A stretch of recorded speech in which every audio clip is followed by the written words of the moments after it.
Democrats in the last few days leading up to President Trump's military strike over the weekend, after his military strike, have been out of their minds in saying that Donald Trump wasn't adhering to the Constitution. Now, make no mistake, technically they're right. But we haven't had a president adhere to the Constitution on war powers since the War Powers Act passed.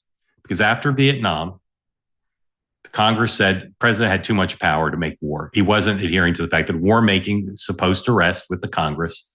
And so they passed the War Powers Act, and they tried to use the War Powers Act to restrain subsequent presidents. None of them have felt restrained in either party. And so part of why what Democrats are saying now in the wake of Donald Trump's use of military force without congressional authorization is how dare he, forgetting that they allowed Barack Obama to do it. Now, to their credit, there are some principled members of Congress in both parties who, regardless of whether the president's of their party or not, has said, no, they cannot act unilaterally. They must come to Congress if they're going to initiate hostile military actions. But it hasn't worked. They're not in the majority. They're not in the majority in Congress. They're not in the majority in the country. Partisanship. There's a phrase, partisanship should stop at the water's edge.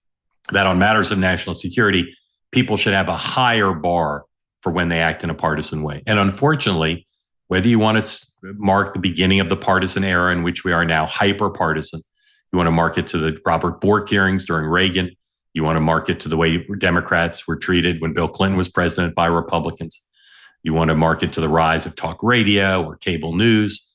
But we've had for decades now a system where the incentives for the loudest and angriest voices is to dominate the national town square on both sides, because you get rich that way, you get power in Congress, you get followers on social media. It's a messed up process. And many people in my business and politics say, well, that's where we are. That's where we are. We're just going to be like that as a country. I haven't thought that since the Clinton era, when I was covering the White House and covering the Clinton administration, and said, well, it shouldn't be like this. Certainly we should have robust political discussions. Certainly it's not as bad as it was when we had an actual civil war. But for matters, for instance, of national security, when the president does something that pretty much everyone in politics and much of the country agrees with, well, that should be applauded, shouldn't it?